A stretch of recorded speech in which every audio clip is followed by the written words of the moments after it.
거룩한 주일 주 앞에 나와 예배하시는 여러분 모두에게 하나님의 크신 은혜가 함께 하시기를 축원합니다. 사순절의 절기가 깊어가고 있습니다. 다음 주일이 고난주일 겸 종료주일이고요. 그 다음 주일이면 부활주일입니다. 사순절 기간에 여러 가지 성경의 말씀의 이야기들을 함께 살피고 있는데 오늘 말씀은 예수님께 향유 옥합을 깨어 향유를 바친 한 여인의 이야기를 함께 살펴보려고 합니다. 근데 제가 미리 당부를 드리려고 합니다. 그거 그렇게 하시지 마시고요. 처음 듣는 얘기처럼 들으시기 바랍니다. 제가 오늘 말씀을 전할 때도 좀 그런 관점을 생기려고 합니다. 300대 내어론이라 이 말은 제가 오늘 가능한 한 적게 할 겁니다. 왜냐하면 여러분들이 이 말씀을 잘 아니까 300대 내어론 대단한 가치야. 그거 말고 이 여인의 어떤 심정, 사순절을 맞이하는 우리의 심령 속에 어떤 마음들을 가지고 살면 좋겠는가 하는 말씀들을 함께 살펴보려고 합니다. 이 말씀이 사순절 기간에 특별히 성경 말씀에 쓰여진 내용으로 볼 때도 십자가의 죽음 앞에 배치되어 있다는 것을 우리가 눈여겨볼 필요가 있다는 것입니다.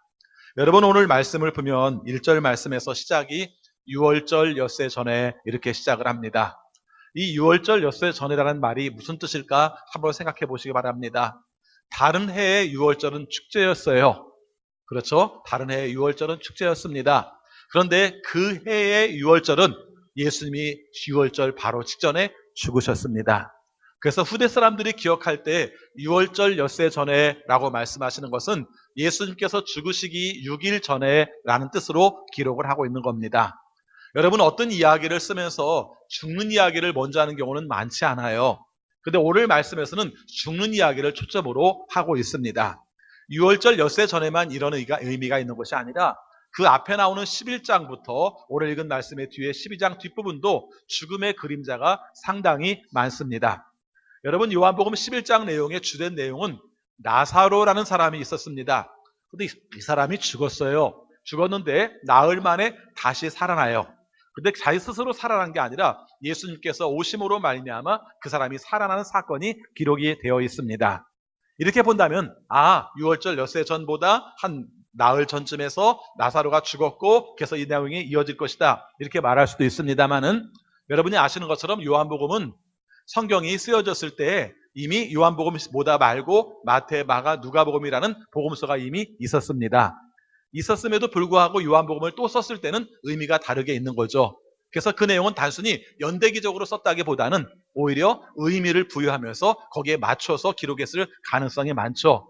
그러면은 나사로가 죽었다 하는 얘기는 예수님의 죽음과 연결시키고 있고요.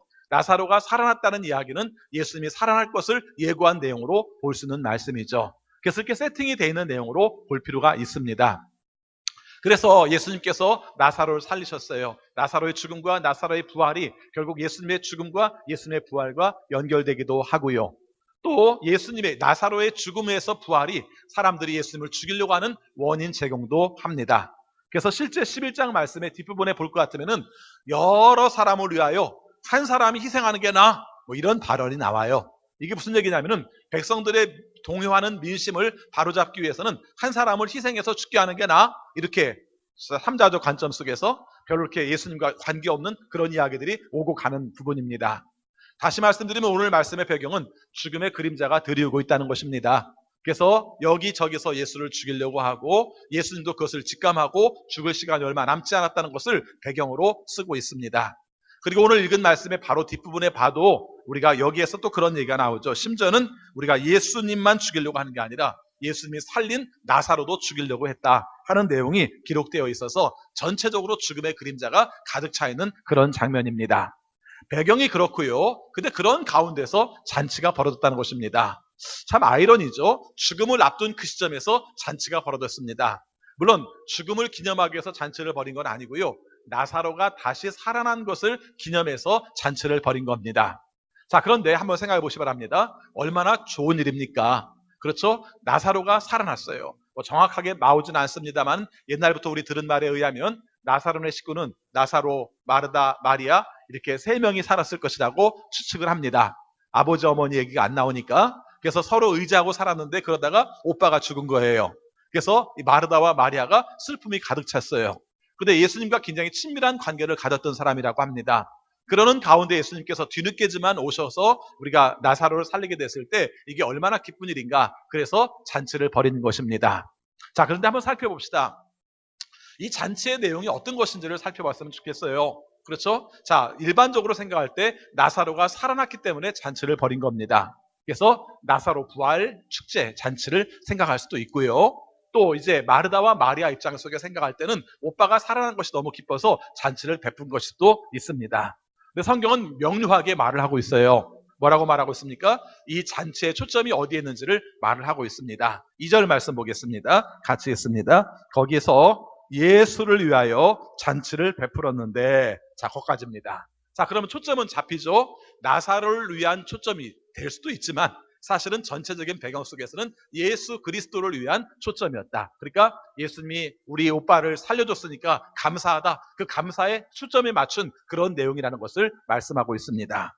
이게 별거 아닌 것 같은 말씀인데요. 뒤에 전체 말씀을 해석할 때 이 말씀이 중요한 코드가 됩니다. 여러분, 잔치집에 갈 때 사람들마다 다 생각이 다르잖아요. 그렇죠? 요즘은 좀 덜 그럽니다만 옛날에는 아이고 모처럼 만에 비싼 뷔페 좀 먹겠네 뭐 이러고 가기도 하잖아요. 여러분, 결혼식 갈 때 그 사람의 행복과 그 다음에 안정과 둘이 부부의 연합하는 가정 속의 사랑과 출산과 그 모든 걸 생각하면서 가지 않으시잖아요. 앞으로는 그렇게 하시기 바랍니다. 좀 그래봤으면 좋겠어요. 결혼식을 축하하러 가면요, 좀 그래봤으면 좋겠어요. 제 소원 중에 하나가 결혼식 줄에 갔을 때 사람들이 꽉 차게 앉아있는 게 소원입니다. 왜 오는지 모르겠어. 밥 먹으러 오는지 돈 내러 오는지. 그렇죠? 예. 왜 옵니까? 밥 먹으러 옵니까? 돈 내러 옵니까? 사실은 결혼식을 축하하러 오는 것이죠. 그리고 우리의 삶 속에 해야 될 의무 중에 하나는 뭡니까? 결혼의 증인이 되어주는 거예요. 아시겠죠? 결혼의 증인이 되어주는 것이고, 그리고 그 증인이 된 사람들은 평생토록 그 사람이 가정이 행복하게 할 수 있도록 기도해 주는 것이 우리의 의무입니다. 자, 그런데 오늘 이 자리에서도 마찬가지입니다. 여러 가지 많은 중요한 의미들이 있겠지만 이런 가운데에서 예수님께 감사한다, 예수님께 감사하는 잔치를 베풀었다 하고 말할 때 어떻게 하는 것이 예수님께 감사하는 것일까? 한번 생각을 해보자는 것입니다. 보통 사람들은 기쁜 생각을 안 했을 수도 있어요. 아우, 나사로는 내가 살아난 것을 축하해서 이렇게 함께 축하해주네, 그리고 예수님께 감사하는 마음으로 우리 동생들이 이렇게 해주네, 뭐 이 정도 생각할 수도 있고요. 그랬겠죠? 그 다음에 함께 모인 사람들은 우리 잔치한데, 나사로가 살아났다고 잔치한데, 예수님이 살려줬다고 잔치한데, 그 중에서 생각 중에는 어떤 게 있겠습니까? 잔치한데. 여기에 초점이 맞춰질 가능성이 많겠죠? 자, 이렇게 모였습니다. 그래서 함께 모인 가운데 어떻게 보면은 그냥 조용히 끝날 사건이기도 해요. 그렇죠? 그래서 함께 먹고 함께 마시고, 나사로도 진짜 죽었던 거 맞아, 얼굴 한번 만져보고, 썩은 줄 알았더니 안 썩었네 뭐 이러면서 이렇게 진행되는 것이 마땅할 내용이죠.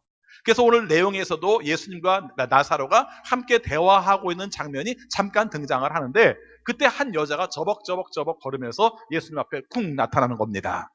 여러분, 영화의 장면에서 한번 이런 내용이 나타났다고 생각합시다. 그러면은 이게 포커스가 한쪽으로 계속 거기만 비추는 거죠. 한 여자가 걸어오는 장면을 굉장히 길게 보여줄지도 몰라요. 그렇죠? 갑자기 오더니 예수님 앞에 쾅 무릎 꿇습니다. 성경에 무릎 꿇습니다라는 표현은 안 나오지만은 무릎 꿇을 수밖에 없는 상황이잖아요. 그렇죠? 내용이 보면 그럴 수밖에 없는 상황입니다. 그리고 나오더니 갑자기 옥합을 팍 깹니다. 그렇죠? 옥합을 깹니다. 그래서 여러 가지 설명들을 합니다만은 석고로 됐다는 말도 있고 도자기로 됐다는 말이 있습니다만은 아무튼 깨야 되는 건 분명한 거예요. 그래서 밀봉되어 있는 향유를 팍 깨서 예수님의 발에 팍 쏟습니다. 순간에 벌어진 일이에요. 그냥 보통의 잔치가 진행되는 가정 속에서 순간에 이런 일이 벌어진 겁니다. 사람들이 갑자기 정적이 세이죠. 이게 뭐야 도대체, 이게 뭐 하는 얘야? 갑자기 잔치하다 말고 왜 깨? 이걸 왜 그렇게 하는 거야? 이런 모습으로 팍 깬 겁니다. 그렇죠? 자, 이 순간에 여러분들이 어떤 생각을 하시겠습니까? 이 순간, 잠깐 순간 속에 팍 깨서 예수님의 발에 팍 쏟는 순간에 여러분 어떤 생각을 하시겠습니까? 굉장히 빠른 사람, 그런데 가룟유다 같은 사람은 저 300데나리온인데 이럴 겁니다. 제가 오늘 이 장면을 좀 강조하고 싶었어요. 오늘 우리의 삶 가운데서 300데나리온이나 대단한 걸 바쳤어요. 거기에 초점을 맞추는 게 아니라 우리가 그 장면을 봤다면 우리는 뭐라고 생각했을까? 300데나리온 되는데 이게 우리의 모습이 아닌가? 이런 생각을 좀 해보고 싶었어요. 그렇죠? 마리아는 300데나리온 되는 것을 바쳤습니다. 그거 말고 반대로 우리 반응이 마리아가 바쳤을 때는 생각 안 하고 바쳤는데 우리는 300데나리온 되는 건 아닌가? 이렇게 생각하는 장면. 이게 바로 우리의 모습이 아닌가 하는 겁니다. 또 그 다음 장면. 이 장면도 문제가 됩니다만은 또 하나 장면이 뭐냐면요, 머리카락을 풀러서 예수님의 발을 씻었다는 것입니다. 여러분, 이 지금 해도 좀 이상할 것 같지 않습니까? 한번 집에 가서 해보실래요? 지금 생각해도 이상할 장면이에요. 그렇죠. 근데 지금보다 더 고대 내용 속에서, 그리고 성경에서 가끔 가다가 여자들이 예배를 드릴 때는 머리를 가리우는 것이 오히려 좋은 겁니다. 머리가 뭐 안 쓰고 나타나는 게 수치스러운 겁니다. 이렇게 써 있는 시대라고 말하면은 이 머리카락에 대한 의미는 굉장히 중요한 의미를 가지고 있다는 것이죠. 아름다워요. 그런데 어떻게 아름답습니까? 숨김으로 아름다워요. 그래서 뭐 지금식으로 쓰면은 사람들이 별로 안 쓰려고 하는 단어처럼 뭐 순결함과 어떤 그런 면의 아름다움으로써 머리카락을 말하고 있는 거예요. 근데 그런 머리카락을 갖다가 한 남자의 발을 닦아주고 있다는 것이죠. 거기에 대한 사람들의 반응은 또 어떻겠습니까? 또 한 번 놀라겠죠. 뭐야 저건? 그렇죠. 뭐라고 표현을 못하는 거죠. 이해할 수 없는 거죠. 실제 오늘 말씀 말고요, 마가복음에도 이 부분이 나와요. 근데 재밌는 건 마태, 마가, 누가, 요한 다 나오는데 장소가 조금씩 다 달라요. 배경도 조금씩 달라요. 그리고 그 집도 내용이 좀 달라요. 이게 참 묘하게 구성이 되어 있습니다. 근데 마가복음에 나온 내용에 볼 것 같으면은 이게 바리새파 사람의 집에서 예수님이 식사하고 있을 때 이 여자가 온 거예요. 그럼 더 당황스럽죠. 자기 집도 아니야. 자기 집도 아닌 상황에서 이 여자가 와서 갑자기 그 얘기를 했을 때 바리새파 사람이 인상을 팍 씁니다. 그렇죠? 이해할 수 없는 거예요. 왜 할 수 없습니까? 자기 집에서 그런 것도 그렇지만 또 한 가지는 이거 예법에도 안 맞는 거 아니야? 어떻게 여자가 뭐 이런 말이죠. 어떻게 여자가 머리카락을 풀어서 남자의 발을 씻길 수가 있어? 이런 생각을 할 수 있는 그런 내용이라는 것입니다. 여러분, 제가 지금 초점을 어디에 두고 있는지 잘 생각해 보시기 바랍니다. 제가 두 가지 초점을 맞췄습니다. 그 여자가 한 행동은 정말 순간적으로 어쩌면 1분 내에 끝났을 행동일 수 있어요. 깨어서 예수님의 발에 붙고 그 다음에 머리카락 풀어서 예수님의 발을 씻고 그 여자는 순간적으로 했을지 모르지만은 거기 앉아있는 사람들은 수많은 생각들이 오고 갈 수 있는 그런 상황이었다는 것입니다. 한쪽에서는 그게 얼마짜리인데 300만 원, 300만 원, 300일 동안의 품삯, 1년의 연봉인데 어떻게 이렇게 한꺼번에 써버릴 수가 있어? 이런 생각. 한쪽에는 어떻게 여자가 저럴 수 있어? 예법이 있는 것이지 남자가 여자가 유별한데 어떻게 저런 식으로 할 수 있어? 라는 그 반응. 이것이 바로 이 여자가 현실 속에서 직면해야 될 내용이었다는 것입니다. 무슨 말하고 싶은 줄 아세요? 여러분, 이 여자는 어떤 마음으로 이런 일을 했을까요? 여러분 생각해보면은 300데나리온을 한꺼번에 깨는 일에 대해서 여러분은 아무렇지도 않았을까요? 아니면 머리카락을 풀러서 예수님의 발을 씻겨준다는 것에 대해서 아무렇지도 않았을까요? 사람들의 이목, 시선, 그 상대방들이 뭐라 할까에 대한 생각이 없었을까요? 분명히 있었을 겁니다. 한번 여러분들에게 물어볼게요. 여러분은 살면서 정말 중요한 순간을 만나서 내가 이 시간만은 돈 생각하지 말고 내가 어떻게 되든지 그거 신경 쓰지 말고 내가 한번 멋지게 한번 팡 써야겠다 이렇게 생각해 써본 적 있으십니까? 제가 생각해 보니까 별로 없더라고요. 나는 무슨 큰 마음을 먹고 하는 것처럼 생각할지 모르겠는데 이렇게 생각을 해보니까 없더라고요. 1년 연봉만큼 한꺼번에 팍 그냥 아무 생각 없이 지금 막 모든 것들을 금방 쏟아 부은 적이 별로 없더라고요. 여러분의 삶 가운데 어떻습니까? 요즘 젊은이들이 하는 말 중에 여행에 관한 이야기 중에 이런 얘기가 있어요. 여러분도 그렇습니다만 여행을 갈 때 뭐 돈이 넉넉해서 여행 가는 사람이 어디 있습니까? 돈이 없으니까 이렇게 모으고 아니면 빚 써서 여행을 가지 않습니까? 근데 한 가지 분명한 것은 돈 없이 가지는 않잖아요. 돈 없이 가지는 않아요. 근데 문제는 뭐냐면 가서 여행을 가면서 쓰면서 늘 돈에 대한 강박관념이 있는 거죠.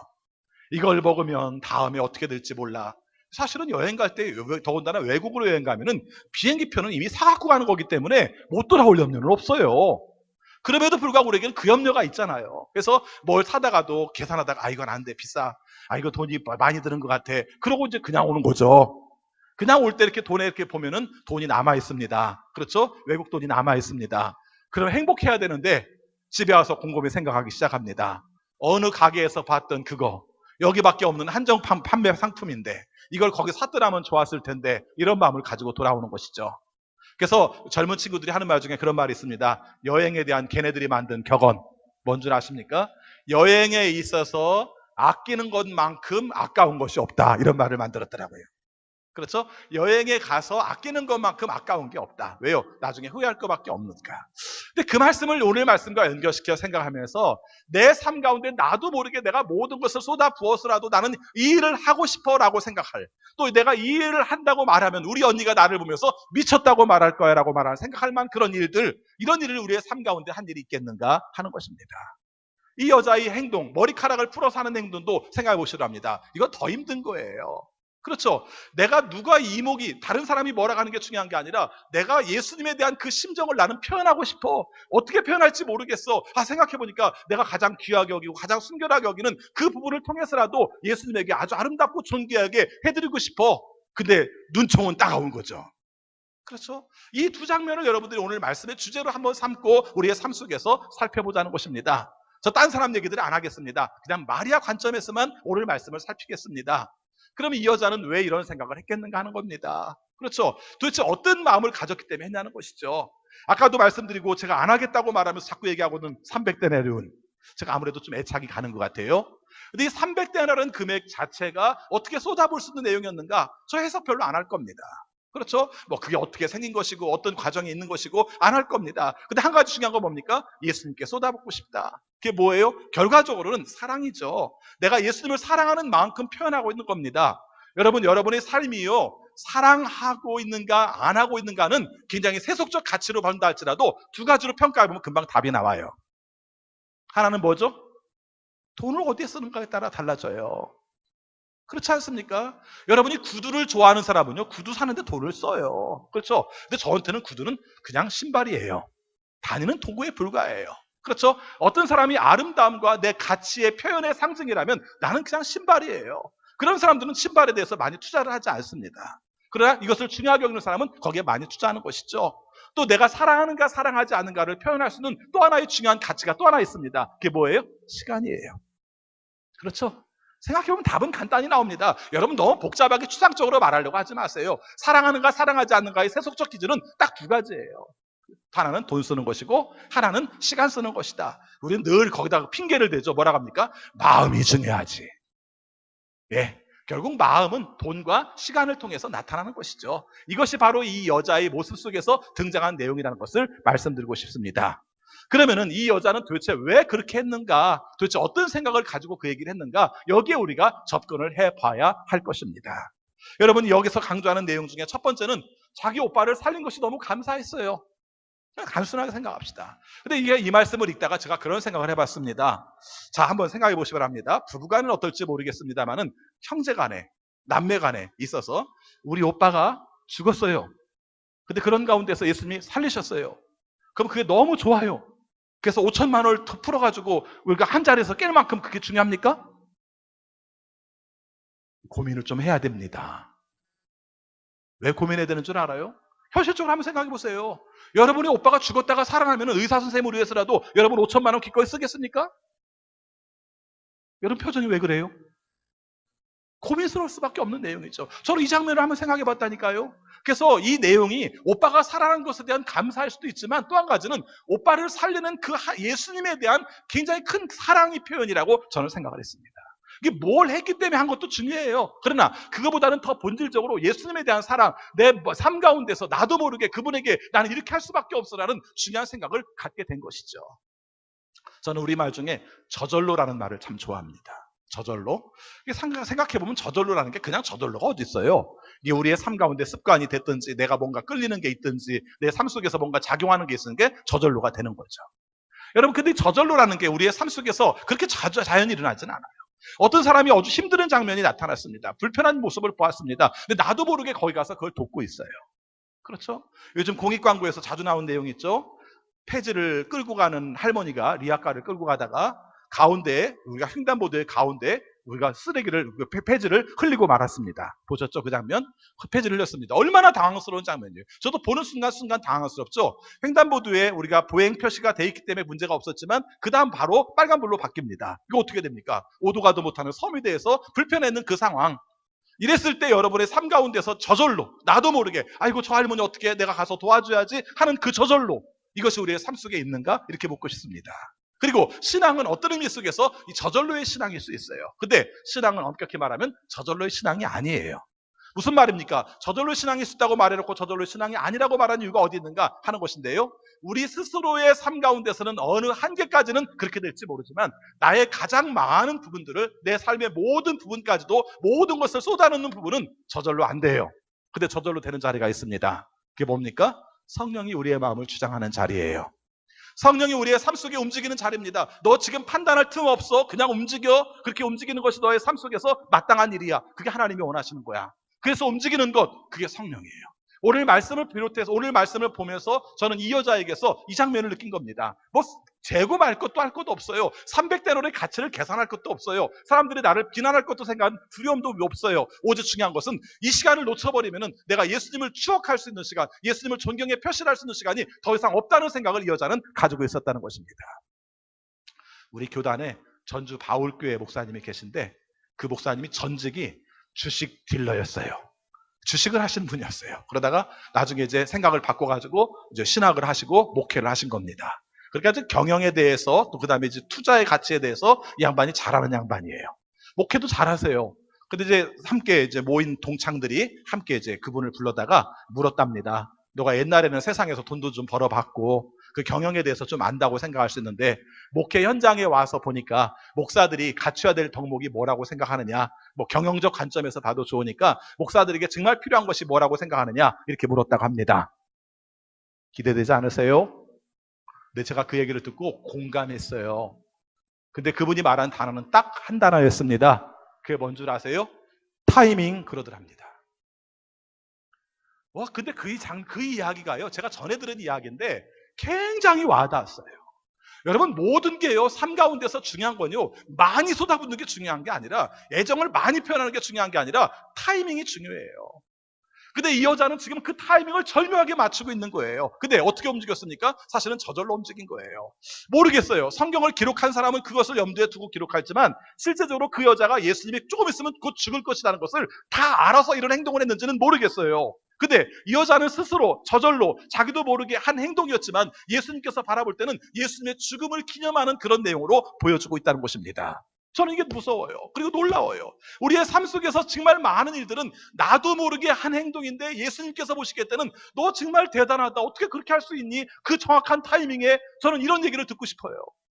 오늘 우리의 삶 속에서 이런 것들이 바로 오늘 우리가 사순절 절기에 이 여자를 통해서 우리에게 주는 교훈이라고 생각을 합니다. 여러분, 저는 이 여자의 행동에 대해서 이런 생각을 해봤습니다. 사실은 성경에서 기름을 갖다 붓는 사건들이 있어요.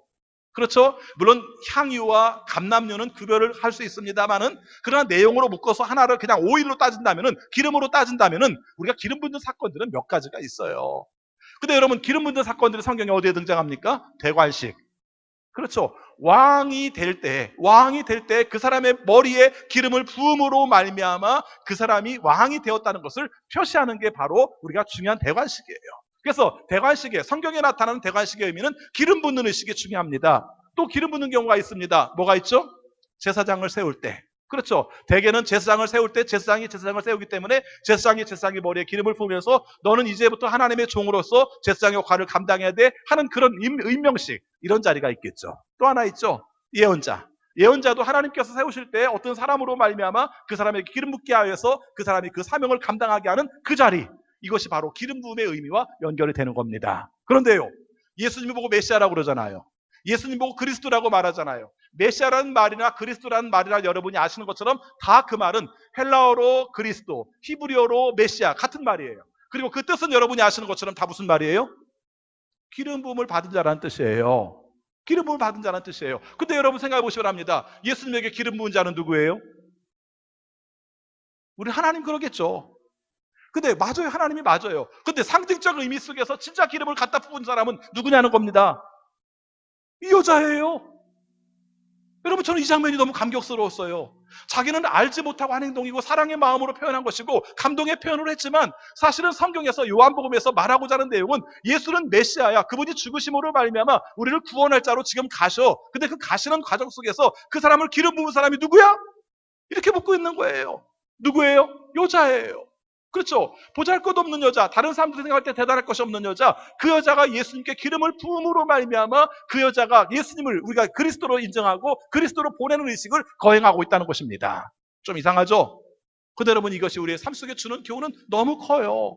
내 삶 속에는 부지중에 향한 일이고 내 삶 속에는 보잘것없이 한 일일지 모르지만 그분에 대한 사랑, 그분에 대한 사랑의 공개성, 이것이 결국은 예수 그리스도의 하시는 일에 그 사명 속에서 널리 전파될 수 있는 중요한 일이라는 것입니다. 여러분이 다 인정받고 싶잖아요. 그렇죠? 저도 인정받고 싶어요. 여러분, 내가 이 세상에 살아가는 삶 가운데 사람들이 나를 칭찬하면 계속 내가 싫어해요.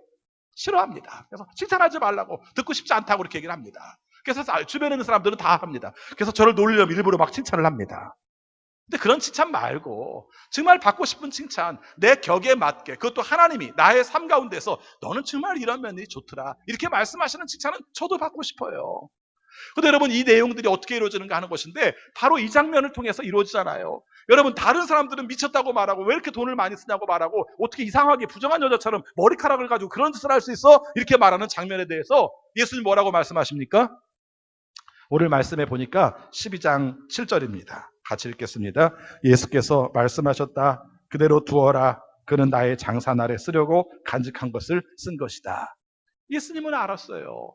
이 여자도 어쩌면 몰랐을지도 모른다니까요. 그런데 예수님은 그렇게 받아들이셨어요. 여러분, 그거 신나는 거 아닙니까? 나는 잘 모르고 그냥 했을 뿐인데 받은 사람이 대단하게 받아들이면 제일 최고로 좋은 거예요. 이 여자가 지금 그렇게 한 행동이 정말 대단하게, 자기는 그냥 자기도 모르게 어떤 순서도 없이 방법도 없이 남들이 볼 때는 좌충우돌한 것처럼 그렇게 했을지 모르지만 예수님은 대단하게 여기신 거죠. 야, 얘는 내가 죽을 걸 아네. 내 죽을 것에 대해서 얘는 의식을 거행하네. 이렇게 말을 해요. 그런데 이 말씀보다 더 대단한 말씀이 같은 본문에 마가복음 14장이 있습니다. 우리 마가복음 14장 내용을 보겠습니다. 마가복음 14장 보겠습니다. 거기 9절 보겠습니다. 같이 읽습니다. 내가 진정으로 너에게 말한다. 온 세상 어디든지 복음이 전파되는 곳마다 이 여자가 한 일도 전해져서 사람들이 이 여자를 기억하게 될 것이다. 예수님은 더 확대 해석을 하셨어요. 이 여자가 한 행위보다 훨씬 더 크게 확대 해석을 하셔서 뭐라고 그랬어요? 나의 복음이 전해지는 곳마다 이 여자의 이야기는 전해지게 될 거야. 이렇게 말합니다. 여러분, 한번 생각해 보시기 바랍니다. 예수님의 제자들이 예수님을 따라다니면서 칭찬 들었던 말 중에 이보다 큰 칭찬이 있어요, 없어요? 없습니다. 그렇죠? 너희들의 말은 끝까지 남겨질 거야. 너희들의 말들은 내가 죽은 다음에도 복음이 증거가 되는 곳에는 언제나 전해질 거야. 이렇게 말했습니다. 많이 알아서가 문제가 아니에요. 그렇죠? 이 삶 가운데서 내가 그 사랑하는 마음과 그 예수님을 인정하고 싶은 마음, 그것을 표현했을 때 그 여자의 내용들이 인정받는 내용들을 보게 되는 것입니다. 마지막 한 가지만 더 말씀드리겠습니다. 여러분, 다윗이 대관식을 할 때, 기름 붓는 의식을 거행할 때 기름을, 어떤 기름을 썼는지, 기름을 몇 리터를 썼는지, 그 기름의 가격은 얼마인지 계산을 합니까? 안 합니까? 안 하죠. 여러분, 제가 얘기했으니까 그렇지, 여러분 단 한 번만이라도 다윗이 기름 부음을 받을 때 얼만큼 갖다 썼을까 생각해 본 적이 있으세요? 별로 없잖아요. 그런데 여러분, 오늘 우리의 삶 가운데서 저는 이제 문제를 생각해 봤어요. 다윗이 기름 부음을 받을 때 몇 리터를 썼는지, 어떤 기름을 썼는지 금액에 대해서는 아무도 안 쓰는데 왜 다윗보다 훌륭한 예수 그리스도에게 기름을 붓는데 300데나리온 계산을 하죠? 오늘 우리의 삶 속에 이런 문제들은 허다하게 많더라고요. 내 삶 속에서 이런 문제들을 우리가 한번 바라봤으면 좋겠어요. 여러분, 사실 대통령을 취임식 할 때 돈이 얼마 들어간지 아세요? 우리는 잘 모르지만 사실은 언론에서 다 얘기를 합니다. 근데 우리는 별 관심이 없어요. 관심이 거기에 있는 게 아니라 어디에 있습니까? 다만 어떤 대통령이 되었고 그 대통령의 중점 사업은 무엇이며 국민들에게 표현해주고 싶은 사인은 무엇인지, 그 메시지가 취임식의 의미예요.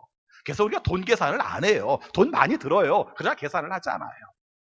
근데 오늘 우리는 그런 일을 바라보면서는 그러지만요, 우리의 삶 가운데서, 우리의 주변에서 벌어지는 일 가운데서 좀 사소한 것처럼 보이지만, 보잘것없는 것처럼 보이지만, 우리가 작은 일처럼 보이지만 그 가운데서는 우리가 계산하는 경우가 허다하게 많아요. 아끼지 말라는 게 아닙니다. 아낄 건 아껴야죠. 그렇죠? 아낄 건 아껴야죠. 그러나 우리의 삶 속에서 정말 의미 있다고 생각하는 것, 하나님이 원하시는 뜻에 목적이 있다고 생각하는 것은 아끼지 마세요. 내 삶 가운데 그렇게 표현하는 것이 우리의 삶 속에 인정받는 비결이기도 하고요. 저는 오히려 이 말씀을 드리고 싶어요. 후회함 없는 아낌없이, 그렇죠? 후회함 없이, 아낌없이 우리가 할 수 있는 일이 사실은 얼마나 많겠어요? 별로 없습니다. 내가 이번 일을 하지 않으면 내 삶 가운데는 후회하고 말 거야 싶은 그런 일들, 그 일들에 대해서는 우리의 마음들을 쏟아붓자는 것이죠. 헌신하자는 것이죠. 희생하자는 것입니다. 이것이 우리의 삶 속에서 얼마나 의미 있고 보람 있겠어요. 이 이야기에 대해서 이 여자의 칭찬에 관한 이야기를 들을 때 가장 이 이야기의 칭찬에서 감격할 수 있는 사람이 누굴까요? 그 여자입니다. 그렇죠. 바치지 않은 사람들이 그 말을 듣면, 우와, 멋지다. 그 여자 진짜 대단해. 우와, 예수님 대단해. 그 예수님이 그 여자에게 표현한 내용들은 정말 멋져. 이것과 비교할 수 없는 이 여자의 감격과 희열과 예수님이 나에 대한 그 표현을 대해서 얼마나 큰 것을 느끼겠냐는 것입니다.